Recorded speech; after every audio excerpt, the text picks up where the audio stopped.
So it's, I mean, we're going to say simple, right?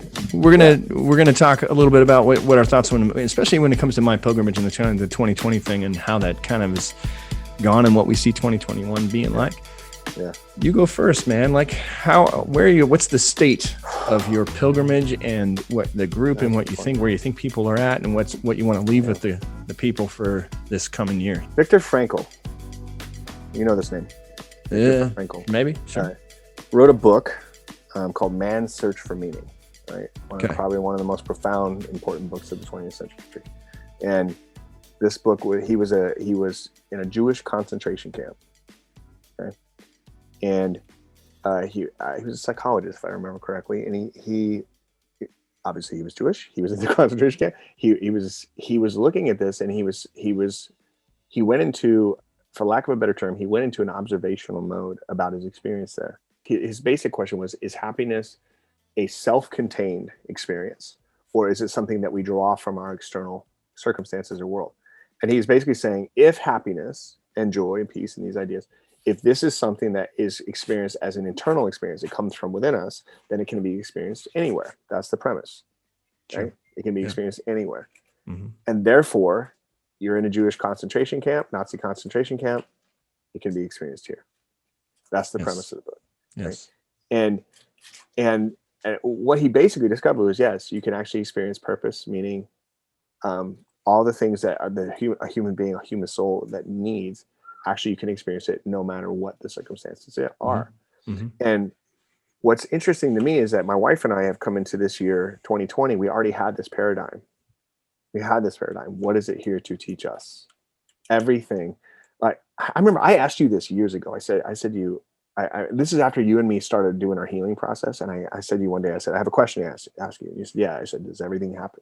I go, I'm going to say a statement. You just tell me what you think. I said, everything happens for a reason. And you said, yes and no. I said, explain. And you were just talking about like, well, it depends on your level of consciousness, right? When I was a kid, everybody told us, well, God has a plan when our father was killed, right? So from the level of consciousness I was at, I was like, oh, God's plan was to kill my dad. That's awesome, right? And then you grow up with all this bitterness in your heart towards God. Right. And then you begin, then you come to a place where you go, oh, that wasn't God's plan. Right. That shit happens. And that becomes shit happens. And God was there grieving with us in that level. And then we kept expanding to a new level of consciousness. And we came to a point where we went, oh, it does happen for a reason. And everything happens for, you know what I mean? And we came to this understanding, and now it happens for a reason. And there's this expansion of it's like you keep lifting to a higher and higher elevation, and you go, oh, I can see all the good that came from this and this and this and this. I remember getting interviewed a few years ago by a guy on a podcast, and he said, he asked all his guests this. He said, if you could go back and change one thing, what would it be? And I said, boy, you kind of have like enlightened people on your podcast, right? And he goes, yeah. I go, so I'm guessing everybody says they would change nothing. He's like, yeah. And he goes, and I don't buy it. Well, I said, of course that's the answer. Right. Because any enlightened person can know that everything they've been through has led them to the person that they are now. Right. He said, so you wouldn't go and save your dad? I go, maybe I would. I don't know. It's a good question. Mm-hmm. Because I know that his death was a part of what I did. So when I came into 2020 with that understanding, and when it happened, I've been doing it from this observational space, and I've watched it test me. But the thing is, I've been tested this way for the last 10 years because I put myself into that space. Right. I began 2020 10 years ago, where everything was going to be completely out of my control. Everything was going to be difficult, and everything was going to be something I would have to learn how to endure and find peace, joy, and love and meaning and purpose within my own, I hate to use this term, but my own kind of concentration camp, this own place of deep suffering that you have no control over. Mm-hmm.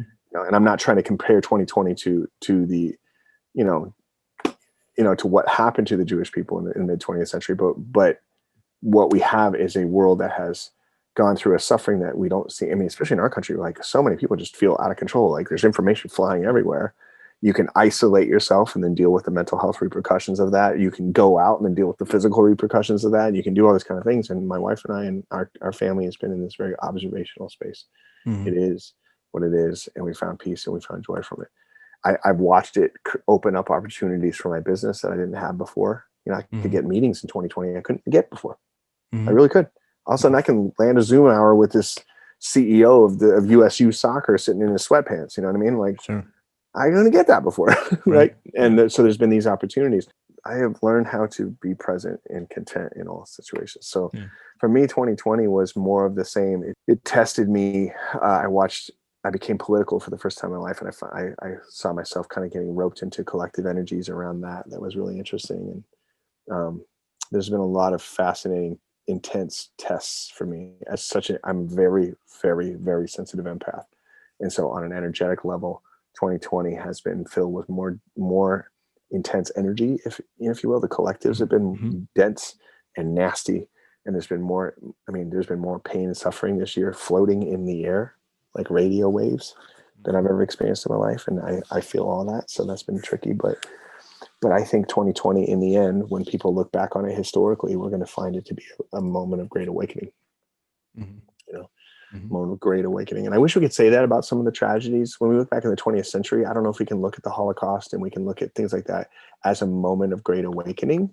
Maybe we can, but I think that it's harder to see some of the redemptive values of those tragedies. I think 2020 will be a redemptive tragedy in the end. Yeah, because the whole world was in the same boat, in terms of, right? Everybody was going through it kind of as a collective human race. Right. And the and ironic, connected in a way that we weren't 100 years ago during the Spanish flu, right? Right. Yeah. I mean, the irony of it is that, the poor and the rich really experience different pandemics, and so there's some of that kind of class divide and everything, but that's interesting. I experienced the pandemic of the poor people around me while feeling like it couldn't touch me, but yeah. I mean, where I live, the area around where I live in the ghetto as it is, and it became more and more and more almost third world.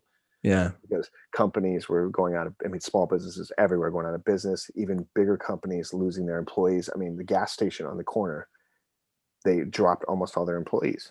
Yeah. So they wouldn't empty the trash. Right. And the homeless people all emptied their trash at that gas station. Oh, wow. So when there's trash, so all the trashes are usually overflowing, and then it became third world. It was like something on Nairobi when we were kids. Like it was just garbage. There's garbage everywhere in my neighborhood. Everywhere. Wow. There's garbage everywhere. Wow. To the point where sometimes me and the kids go, "Hey guys, grab a bag. Let's go outside." And we just go outside and just fill a bag full of trash. Yeah, sure.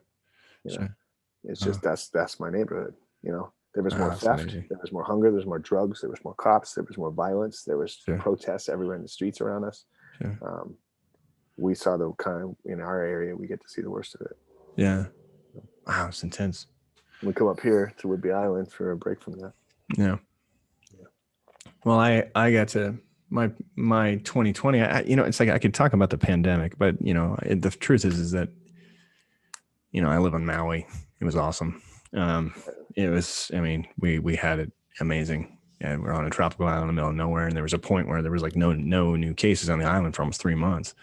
So, but nobody could come here. So it was just locals, and you had all these gorgeous beaches, and we have a boat, and we're paddling. I mean, it was heavenly. I got to experience Maui with no visitors, with only 160. Well, you started all this because you all the space opened up. You started all this new creativity. We started the podcast. We started the Voyagers. I've been working on a couple of movie scripts. There's been a lot of fun things I've gotten to kind of delve into. It's getting a little stressful now. We're back at work and we basically have to start a business. We used to have an established kind of very profitable business. Now we have a startup, and we're working our butts off, which is fine. And I'm super grateful for it. But we have a lot of work to do. 2021 is going to be a hardworking year for us. So, and I'm excited about it. But I wanted to talk a little bit about porn. Oh, really? Yeah. There's a temptation for a lot of people, I think, in the group to kind of look back on 2020, and they still might be measuring it in terms of how much porn did I look at? Did I kick my porn habit? Yeah. Am I still a porn addict? Am I still looking at porn? How's that kind of going and stuff like that? And it's funny because we on these podcasts in season 2, we've barely talked about pornography. I mean, we've talked about sex, but we talked about sexual relations. We got to give a nod to our old daddy Triple X church once in a while. Just, hey, we're talking about porn over here. Yeah, well, because a lot of the guys are still there. They're still working through it, and they still have those hanging ons of. And let's acknowledge the ladies, our ladies in this group. Yeah. Oh, I'm sorry. Yeah. The lady and that we're all still working through. A lot of people that are still working through that, and for myself, porn is kind of I don't know, it's just not a thing anymore. And it's not a thing I spend any time really thinking about. But it was the other day somebody had said something in the group. I couldn't remember what it was, but it was talking about, pornography and about looking at pornography. And I thought, oh yeah, I said, I want to make sure that we acknowledge that 2020, a lot of guys were suffering through the uncertainty, and a lot of our people, the My Pilgrimage people, were working through that and stuff like that. And that porn was still a go-to medicine, and it was still a lot of that kind of thing. And I want to encourage everybody to here at the end of the year to give yourself some grace and to continue to kind of work internally to understand that porn is medicine. Yeah. The question still remains, what am I medicating? It still is. Actually, it's funny. I'm really busy right now. I've got a lot of clients, and I was just talking to a guy about that today, because he had, over the holidays, he had a experience where he kind of went back and did some porn and had some super stress and all this kind of thing. And I was just like, it was so funny, because he's just like, I just wonder if when I'll get past this addiction and stuff. I go, oh, you're not an addict anymore. You can just rest of that. You're not an addict. I think a lot of guys and a lot of girls that think they're addicts aren't addicts. That's one thing I've come to realize. They think if you use porn, then you are an addict. Here's the definition. Use it habitually. Here's the definition of addiction. You want to stop, but you can't stop. Right. And I recognize that there are people listening to this podcast now who can't stop. Right. Okay. Now, those people, trust me, given the right teaching, you people who can't stop are about 6 weeks away from being done with that. Okay. Mm-hmm. And I see it all the time in my practice, constantly. Within 6 weeks, they're like, I don't think I'm an addict anymore. You're like, no, you're not. But then they look at porn once, they go, does that mean I'm an addict? You go, no, it doesn't. It just means it's still a program that your ego runs. Yeah. Your ego will run that program because that's an app. Think of it like your ego's got a phone and it's got apps that are useful for one purpose. It's survival and the ability to keep whatever trauma still remains in you suppressed. Right. And porn is just an app that it uses, really helpful. Anytime that some young part of you that desperately needs love or nurturing. Yeah. Oh, that's a really helpful app. Yeah. It's like all these people that all their meditation apps and their fitness apps and stuff, like, it's a super helpful app, man. You should try this app. Well, porn's a really helpful app, to run anytime that you're feeling that. And during the holidays and during 2020 and the COVID exhaustion and the stress and all the collective fields of our toxic families that we all experience. I mean, you and me, like, you don't have to do it because you're on Maui. It's great. But like I get to go dip into the toxic space for a few hours and come out of it going, oh my God. I have a little bit of an advantage that way. Yeah, you do. And I might move to Maui just for the purpose of not having to deal with that. But it's a really fascinating thing. That's all porn is for most people. Right. Now, if you want to stop and you can't stop, recognize first and foremost that that's what it is. It's a program, and it's run for a very specific purpose, because it's a very specific, it's a very specific story that's being given to you. That's all it is. Yeah. If there's one person that's just stumbling across this podcast, it's all it is. Yeah. Now, what we have to deal with is the ego's attachment to it, and your attachment to your ego, your attachment to a survival-based level of consciousness. Right. Right. If we can deal with that attachment, then you can be free of this thing like that. I had an interesting thing happen. It's just over the last month, in which I realized I had an ego program that's been running, and it's around food. And I'm a relatively fit guy. I was trying to figure out why I was dealing with some anxiety, because I have this meditation practice and I exercise, and I was feeling really good. I mean, but a lot of us in the pandemic gained some weight. Yeah. I'm not at my, I'm not at my, I've gone up and down a few times. Me too. David earlier, I'm on COVID gut 2.0 right now. So right. Yeah. That's what I found myself at too. 2.0. It was really my second in total. I think everybody's been doing that up and down and up and down. Yeah. Some of us to greater extents, and some they warned us about the second wave of COVID. They didn't warn us about the second wave of the gut. Yeah. Yeah, totally. Right. It's just that continued uncertainty going, oh, fuck it, I'm going to go ahead and have another drink. Cause who knows, it's COVID, and I found myself going, I'm going to limit my alcohol intake. I'm going to limit fast food. I'm going to limit, crap food or burgers every day or whatever. Yeah. And I would go in and out of that. Then there was 2 Whoppers for $5. I know, freaking 2 Whoppers for $5. I hate that commercial because you got this really obese dude going, are you kidding me? That's awesome. And I'm going, no, dude, that's not awesome. Dude, I'm like, that is awesome. Because I live in the ghetto, which means there's a McDonald's across the street. There's a Burger King a block away. Right. And there's a Starbucks right across the street. Right. But it was interesting though, because I had a bit of I was doing a meditation thing. I went on a kind of there was a men's gathering thing, and I went to this thing, and there was a kind of a shift that took place. I was in deep meditation, and I kind of came out of it and just had all this clarity around food. And one of the big things the program in our house growing up was you finish your food, you finish all of it, you clean your plate, right? There was a intense pressure around food that because the kids in Africa are starving. Yeah, and there was not enough of it. There was just never enough. There was never enough. Our families had plenty of food for many, many years, and we're fine in that way. But that program was always running. And what I noticed was, and it was pointed out by one of my kids, that when we'd let's say we're having a burger night, if we're not having a sit down dinner, sometimes we're just doing movie and some burgers, or movie and pizza or something like that. I would sit down, I'd have my meal, I'd eat my burger, I'd have my chips or fries or whatever. And then my programming would immediately be looking at the other kids' plates. Maria doesn't do that. If she's full, she just stops. So she'll eat half a burger and be like, I'm done. Puts it down. And that's how she's always been, and everyone in her family. There's no point in eating more, except for, I've seen some of the, people medicate a little bit on food, but Maria's never been that way. Right. But I will take her burger and I'll finish it. The McMurrays, man. Dude. I would take her burger and finish it. Yeah. And then my kids too, I'd be like, what, are you not going to eat that? And of course, we have a rule. If you're full, you don't have to keep eating, And so I was like, you're not gonna, but I found myself for the last 6 months just finishing everyone's food all the time. And I did not need it. And I was full, but I was not. So all of a sudden I became very conscious and aware of, am I full or am I not full? And as soon as I plugged in and started really going, man, I'm full. I don't need any more food. And I've just had 6 bites of my burger, but then I would just sit there and wow. Yeah. The ego story is, you got to finish this. You got to finish. You got to finish. There's not enough. There's not enough. There's not going to be enough food. It's a waste. If it goes in the garbage can, it's being wasted. It's wasted. Right. Wasted food, yeah. And that was really intense for me. And I had this, like I said, I was in this meditation. I came out and there was this kind of, I could feel this shift, and this ego story became extremely clear. Like someone had written it on the wall. And I was like, oh, screw that. I'm not doing that anymore. That's not a thing. And then since then, it's been remarkable how quickly I get full and how little food I actually need to eat. I find that I eat healthy food for the most part. I eat pretty healthy food. My wife's a very healthy cook, and she does most of the cooking. Well, right now I'm doing a lot more, but I found that I just have stopped eating, and then the kids are all offering me their food. Dad, do you want mine? Do you want the rest of mine? Do you want them? And I'm saying no. Yeah, my kids do that too. Yeah. Right.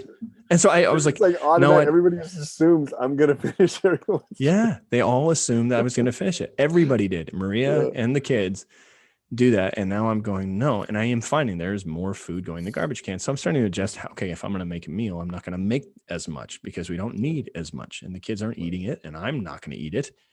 Right. So I'm limited, I'm bringing down the portions, then losing weight. I'm walking every day. I'm walking 3 miles a day, and I'm losing weight, and I find myself kind of feeling better. My digestion is better. My sleep is getting better. I'm just kind of going, it's remarkable that it doesn't matter how enlightened you get, you still find these little ego programs that have been running. Yeah. You know what I mean? So porn's not a thing, but it turns out food has been a thing. And so I'm really grateful at this point to feel, I feel this intense gratitude to Spirit to continue to showing and refine and say, hey, you can do better in this area. You can do better than that. You've planted a desire in the garden, that said you wanted to be healthy and feel good and stuff like that. And that these things have come about. It's been really just remarkable. So, I'm super pumped for 2021, man. I'm so excited about it. People forget that in 2022, with my pilgrimage, was interesting is that David and I got ownership of my pilgrimage. Yeah. This 20. Right at the beginning of this year, we got ownership. We asked Triple X Church, who are the parents of our little brand here, and if we could have it, because we didn't. They kind of took a hard right turn with their leadership shifts, change and stuff, and we didn't see them supporting this in the future. So we just went to them and said, hey, can we have this thing? And they said, yeah, let's just flip it. You guys give us a little percentage. And they were like, how do you plan on monetizing it? And Dave goes, we're not. That was real quick, and they were like, excuse me. I was like, what is that? I'm giving it away, man. We're giving it away. It was never about making money. This is about helping millions and millions of people. And we still hope that my pilgrimage becomes something that reaches into the spaces that actually helps end and deal with this pandemic of addiction, especially among the Christian church. And absolutely. And and I think I watched what you with your podcasting, with Voyagers, and with this, and that kind of expansion of your creative ability. It's been fun to watch that because, the truth is your creative ability was never meant to be isolated to one little marketing company here thing, because it's just my brother here is a kind of a genius, and so it's a super expanded thing. It's been fun to watch new creativity. I wrote one new guidebook this year. I got another one that I'm starting pretty quick here, and I've had tons of new ideas, new relationships, new experiences, new partnerships. I've got me and Pat became special envoys for the State Department this year, which is kind of cool. Got a thing going with the Ukrainian embassy here in a bit. Like, we've got all this beautiful new creativity has come from this. Now, how that all plays out, I guess we're going to see. But the key there being, and this is something I would want to leave with everybody here. Oh, sorry, I keep hitting the table here. Something I would want to leave with everybody is it's just perspective. If you are miserable, it's just a story. Right. I talk to my oldest son, I call him, and him and I have had all the talks about internal work and spirit and healing and everything about how, and perspective and everything we're talking about right now. I've had that with him. And so now I call him, I go, how you doing? I'm just not doing well. I'm miserable or whatever. And I'll go, okay, all right, I'll talk to you later. Give me a call when that changes. And he's like, really? And I'm like, yeah, but I'm not interested. You know what to do. You got all the tools. I'm just not interested in hanging out and talking about how miserable you are. That's just not cool. You know what I mean? So I said, I love you. I said, but we're not going to keep having the same conversation. Let's just, once you figure it out, give me a call. Then we can talk about the expansion that you're feeling and about the love you're feeling and how you're starting to realize that your circumstances and your happiness are not related. As hard as that is for people to understand, if you could just start with, okay, I don't understand that, doesn't mean that it's not true. It just means I don't get it. And maybe that's the thing to follow. And just understanding that the story, like you going back to your Viktor Frankl, it was? Yeah, going back to that story. The guy's in a freaking concentration camp, finding joy and happiness. Yeah, if he can do it, none of you have any excuses. You're sitting there going, well, my boyfriend or my girlfriend broke up with me. No, no, you are. It's all perspective. Exactly, it's all perspective. Yeah. Well, and I think that I had a recent conversation with a former client, a guy I'd worked with him like 4 or 5 years ago, and he never really bought into his own work. And recently he said, I want to do my work now. And I was like, you ready? You ready? And he goes, yeah, I think so. I go, well, we're about to find out, because he wants to dive back into it, and we can, but it's been 4 years of suffering. Mm-hmm. And it's just a matter of how much we need to suffer before. And I think 2020 accelerated that for a lot of people. It did. Yeah, absolutely. Are waking up because of it. I see a great awakening happening. Yeah, no, there's going to be a kid today. Yeah, who's healing himself on a level I couldn't even fathom when I was 30. Yeah. No, there's an inevitability there's going to be an explosion of creativity. Yeah. There's going to be an explosion of healing and some of that. And then there's also the inverse, is there will be an explosion of, I think, on the other side, where people will find themselves in more despair and deeper despair. I think for us, for those of us who are on the path to love and forgiveness and kindness, and we just need to kind of keep an eye out and see if, what spirit brings into our realm, our circles of influence, in which we can step out and just be a beacon of light for people. I think in the same way that we've done MyPilgrimage this year in the podcast, I think everybody can start looking around, especially if you're in a place where you're really finding yourself kind of happy. You go, man, finding some healing. Yeah. Just start, when you're in your meditation, start saying, just ask the question, hey, is there anything I can do to help? Right. And the spirit will take, go, oh yeah, man, we got lots of people that need your help. And we'll start opening that up, and then you allow that to come to you, That's the freedom about this thing about us not trying to monetize it, but just going, hey, whoever shows up, let's just keep talking and keep working and keep helping. And in fact, there's Ken Lowry's here. He's a guy from the MyPilgrimage group. He just landed on Maui today. No way. Yeah, getting together with him on Saturday. He was like, shot me a message. He's like, hey, let's get together. And great. So we're gonna have a cup of coffee on Saturday. It'll be great. So it'll be by the way, anybody shows them, if any of you guys come to Maui, let me know. Let's get together, have a beer, have a coffee. By the way, too, like, this is one of the things that I'm just going to make this official announcement, and we're going to talk about this, but like when this pandemic is over and we are free to travel again, we are going to conduct a MyPilgrimage retreat. We are. And we are going to do it on Maui. It's in the works. It's in the works. Yeah, so. it's probably going to be late 2021 or early 2022 to make sure that everything is out of the way, so that people can just come here free of any worry or concern. But yes, we're going to be doing a MyPilgrimage retreat in Maui. Yeah, it's going to be amazing, and it will be intensive healing, beautiful experience, and just absolutely wonderful. It's going to be amazing. So that will happen. I'm hopeful. I hope it won't be free. No, it won't be free. It's not like the podcast. It won't be super expensive either, but it'll at least cover. It's going to have to cover a few costs, food and things like that. But we will figure it out, man. It's going to be an amazing experience. But well, let's close it out. Yeah, let's close out 2020. I'm gonna do a thing. You're gonna do a thing. I'm gonna say a prayer. Okay. Can I do a blessing after that, or are you gonna? You do your blessing, and then I'll close it in prayer. Okay. Well, I wanted to do the. Hold on. I wasn't quite ready for it. I wanted to. No. I tell you, we'll reverse it. I'll do the prayer, and you do the blessing. Okay. Okay. Creator, we are grateful for what the earth provides, and we are grateful for the here and the now, the only true and evident thing that is relevant to us. May we embrace that this year. We are grateful for what love and kindness and forgiveness you've given, and let us come to a new knowledge of that in this new year. Thank you for 2020. We embrace the year that we had, no matter what it looked like. And we look forward to 2021. Amen. Amen. And I'm gonna. I know there's a lot of Celtic kind of stuff on this in this podcast. It's all right. Bring it. We're Scottish by blood, and the presence of, even though he doesn't know about it, John Philip Newell's presence is very felt in this thing. And even though he's not Irish, but I'm gonna one of the classic Irish blessings, the traditional blessing. May the road rise up to meet you. May the wind be always at your back. May the sun shine warm upon your face. The rain fall soft upon your fields. Until we meet again, may God hold you in the palm of his hand. Slanjava. Okay. Well, there it is, man. Right, man. We're going to put this out.